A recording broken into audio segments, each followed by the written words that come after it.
Hey Internet, Eric here. Hi. Whitey's back. Yay. This was per his request, not for me to review it, but he wanted to sit in and talk to this because he knows his history, and I don't know shit. So today, about a lot of things. Yep. Today's movie, we're going to talk the 1988 classic Young Guns. Young Guns. Starring everybody who was anybody back then. All right, give me the fucking. But if you're new to my channel, welcome. I discuss plot spoilers, specific things, all that jazz. I'm gonna hand this over to Whitey because Whitey really enjoys this film for many, many reasons, and he can discuss it a lot more than I can. And we'll get to it. So yeah, so you're on, sure. So first thing to understand about Young Guns, because we're gonna do more of a history. Well, Hollywood. let's talk about the film as well. Yeah. Oh, for sure. So go ahead with your basic plot, and then go ahead and tear it to shreds. One thing I wanted to say. Let me plug this in. This will take 2 seconds. Okay. Promise to Jesus. Oh, do you have the 3-prong thing? Okay. So an important thing about Young Guns is that this is all him. So if you don't like this video, let us know. Let him know. Tell him to fire me from his show. All right. Anyways. All right. So obviously Billy the Kid is really super fucking famous. He's like the most famous outlaw in the West. And there's been 100 movies and TV shows and stuff for like, you had Gunsmoke or something, and Billy Kid was a character. Young Riders. Yeah, Young Riders. The show. Yeah, there was a show called Young. He was the kid. Everyone knew he was Billy the Kid. Yeah. So, but it's like there was one that came out, and Chris Christopherson was Billy the Kid. Really? Yeah, in like 77. So Chris Christopherson. In 77, Chris Christopherson still looked like he was in his 60s. He was still, he looked like this old guy. He's like, hey, you sons of bitches. Hold on, let me get my teeth in here. I'm Billy the Kid. Chomp, chomp, chomp. Anyways, and so get on Young Guns. When they made Young Guns, you impatient fuck, they went and got Kiefer Sutherland, Charlie Sheen, Lou Diamond Phillips, Dermot Mulroney, Casey fucking Chemesco. It's not my fault their names are crazy. And Emilio Estevez is Billy the Kid. And they were all about, say, 22, 23. Casey Chemesco was 28. He was the senior citizen. Okay. So the point is, they actually got these actors to be closer to the real life age of the actual characters. Yeah, because Billy was supposed to be around 18? He was said to be 21 when he died. Okay. And so he's about 19, 21 during the course of the events of this film. And it's based on some actual fucking events of the Lincoln County War. A lot of the other stuff, writers just made up drama. Okay. Random action, shooting scenes for no reason. Blitz, what's up, buddy? And so this one is you get an actual sense historically what happened to why. It's not a documentary. Right. So they took their licenses. Their liberties, yeah. And what would happen is he would do a scene that is indicative of the type of things that were going on, but necessarily happened. I'll get to that in a second. So when the film opens up, you have Emilio Estevez, and he's running down the street with a gun in his hand and a hat on his head and nothing else. Right. And the idea, and that's where he was when he came into Lincoln. You know, he was on the run from the law with nothing but a gun in his hand, and that's all it was. But a little bit more background on him. What happened was nobody knows where Billy was born or exactly when, but they think it comes from out east. That's just notification. And so nobody knows who his dad is historically, but he goes sometimes by the name McCarty. William H. McCarty. So we think that's his dad's name. He probably came from South Boston or something like that, like the 5 Points area, where a lot of Irish were coming over the famine and whatnot.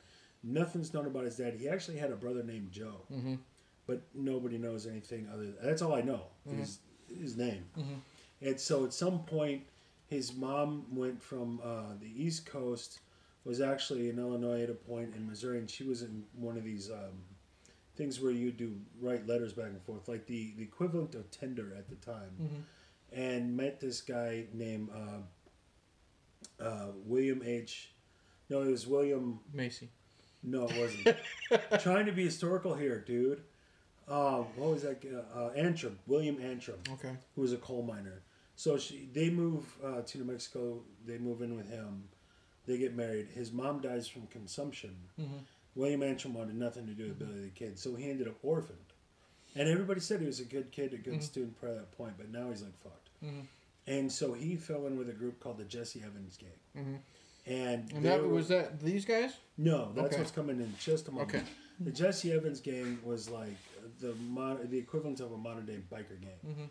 And so that's where Billy kind of gets his twitchy finger from. So they decide to go into Lincoln, New Mexico, where you have this feud going on between... you keep staring at me, bro. It's freaking me out. Sorry.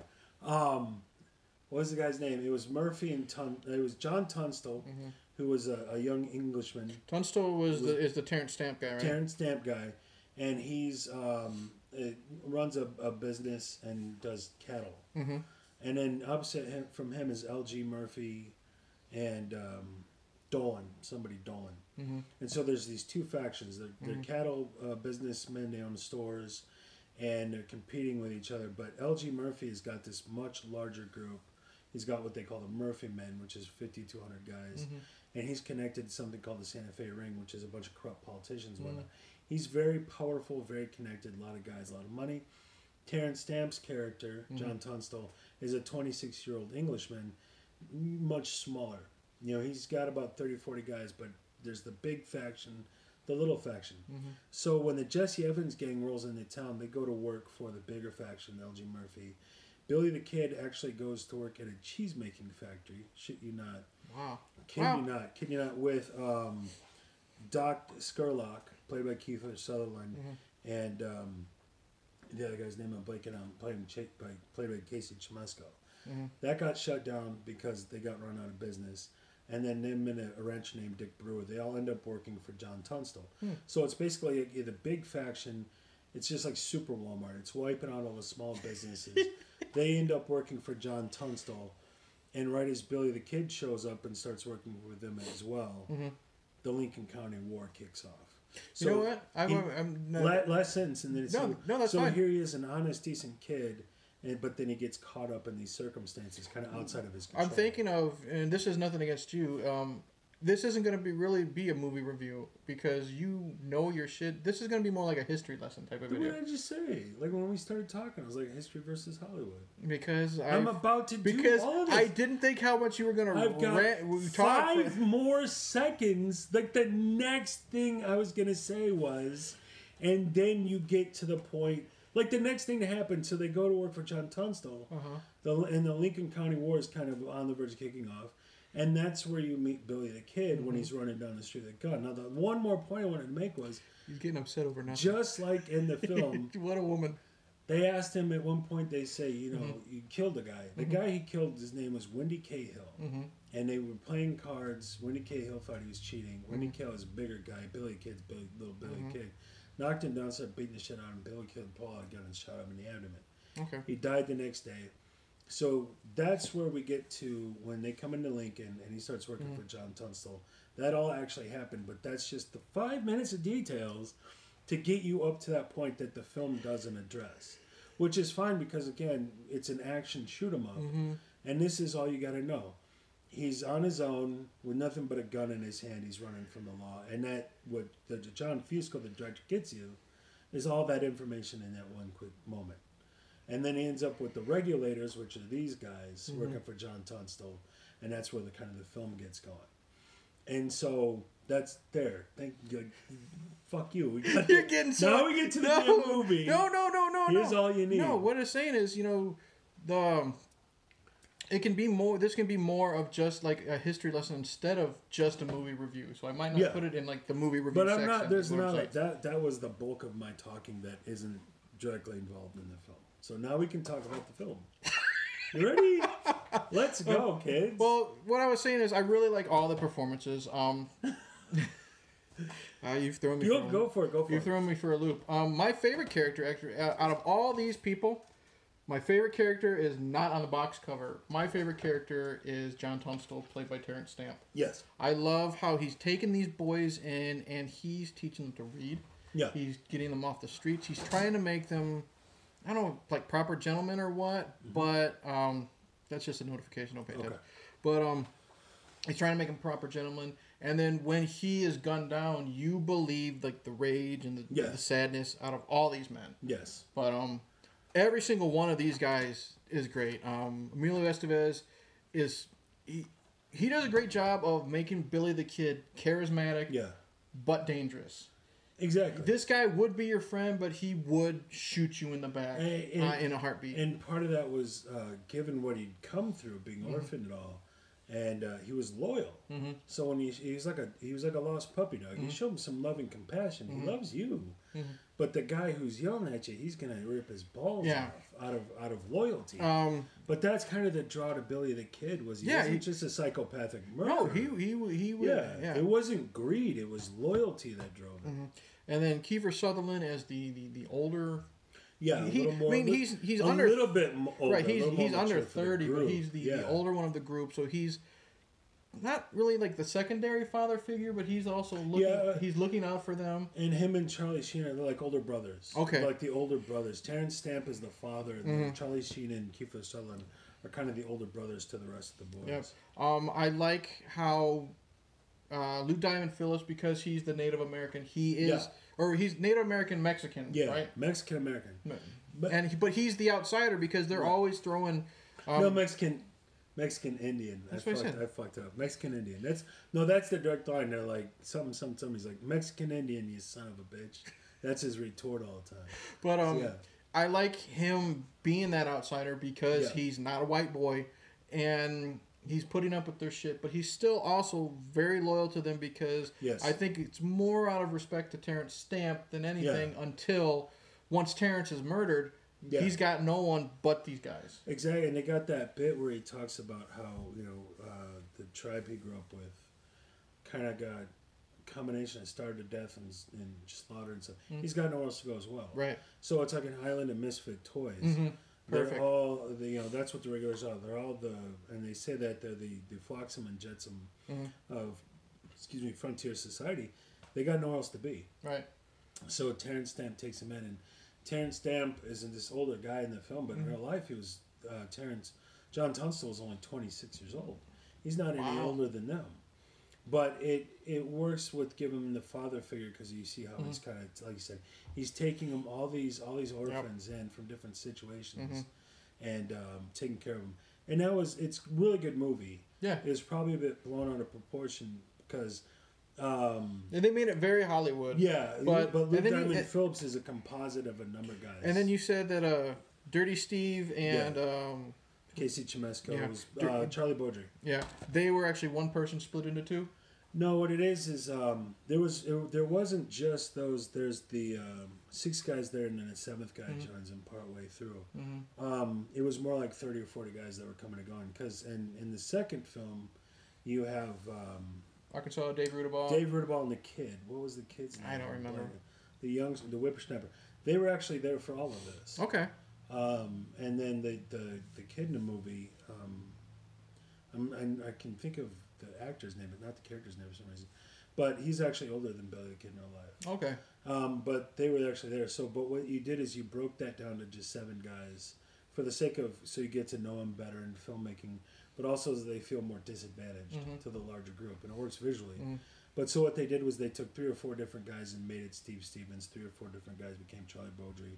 3 or 4 different guys became Lou Diamond Phillips. And they all actually existed. There were, Chavez was a real guy. Okay. But you take 4 or 5 different guys and combine them into that character. And so it wasn't 7 guys, it was like 28 guys, and we broke it down into these guys. Okay. But yeah, every character I think is very likable. Outstanding. Well, I mean, I love Casey Chimesco. He's more of the... I don't want to say sensitive one, but he's more the caring individual of the group. Right. And then a little bit more emotionally vulnerable, maybe? Yep. Dirty Steve is Dirty Steve. And he's probably my favorite character. I love Dirty Steve. But fantastic cast.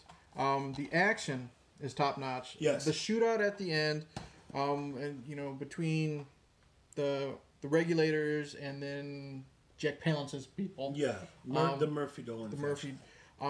Really intense. I mean, if you don't know history like you don't know who is going to live and who's going to die, and they do a really good job. I mean, eventually the house that they're in catches fire, and you don't know who's getting out, who's living, and who's dying, and all that jazz. And it's just edited really well. The soundtrack is a typical Western soundtrack, but it fits really well. Like when they're just riding their horses in the distance, it's the perfect type of score that would go with this. During that shootout at the end, it's the perfect score that's going, an intense score for the shootout. Yeah. When I first saw this film, I was surprised how much I enjoyed it. And I'm one of those guys, like a lot of people say, well, they take liberties with this, they take liberties with that. Mm-hmm. You're the history guy, I'm not. I had no problem. This was a highly, highly entertaining movie. I enjoy every bit of it. I can't think of a scene that I don't really like. I mean, I kind of go back and forth during like when Chavez makes them do peyote and they're tripping balls in the desert. That's hit or miss with me, but it is what it is. Yeah. It doesn't take away from how great Young Guns is. Right, but what you got to understand is you've got a whole lot of different events over the course of many months or a couple of years. Mm-hmm. You got to condense that into an hour and a half. Right. So they took the key points and the key characters and concepts. Hour and 40 minutes. Yeah, and made it into a concise story, and they crushed it. I wouldn't change a frame of this film. No. It was perfect down to every little detail. Mm-hmm. Some people complained about the 80s music that's in it. I don't even notice it. I thought they did a good job with that. I like 80s songs? No, there's like kind of like just the scores. What was popular at the time isn't it? But it actually got blended in with some good authentic Western music. Jack Palance, good job. Kicks ass as Murphy. Yep. He's one of those sleazy bastards that you want him to die by the end of this film. Oh, for sure. But Palance is Jack fucking Palance. So. I got bad news for you though. Huh? He didn't. They made that up. He just died of cancer.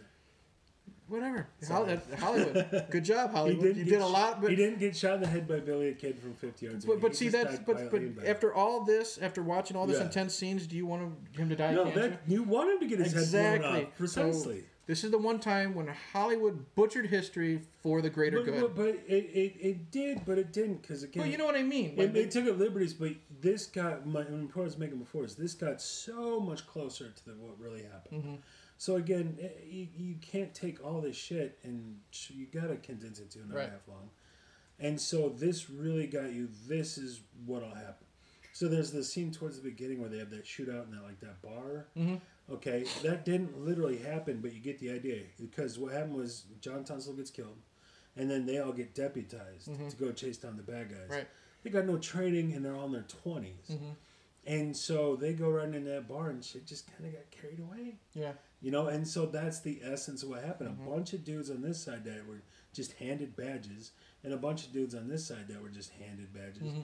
And they kind of ran into each other and get bang, bang, bang, bang, and a bunch of people got killed. Mm-hmm. Did that literally happen? No, but that's the essence of 3 or 4 or 5 different shootouts that took place. And so you get a sense. A bunch of young guys ran into a situation and shit went wrong. Yep. And so they really give you, and again, Billy the Kid would have been a normal kid, but he got caught up in this. Wrong place, wrong time. And they say in the film, it's there's a whirlwind out there, and so they're just normal guys, but they get caught up in this crazy scenario. It's like I wouldn't change it for the world. Billy the Kid, wrong place, wrong time. He was the John McClane of but in a way, he was the right guy at the right time because he came into his own. Yeah. This is what he did good. Yep. Shooting people. Yep. So after that review and that history lesson, which actually was pretty good. I only had about 4 more hours of stuff to say. I know. But no, in the end, Young Guns, highly recommended. Great performances, likable characters. Like I said, Dirty Steve is my favorite, although Emilio is probably a runner, but they're all good. It's hard. It's hard to pick a favorite. But again, like I said, Terence Stamp and Jack Palance as well do fantastic. It's everybody. Great action, great score, great fucking movie. So that's it. Thank you for watching. Like and subscribe. Click the bell. I don't care. I'm going to put the link to the Whitey the White Guy Show in the description below. Click on that link. Sub to him. Show him some love. Show him a lot of hate because he deserves it. But thank you for watching and good journey. Good journey.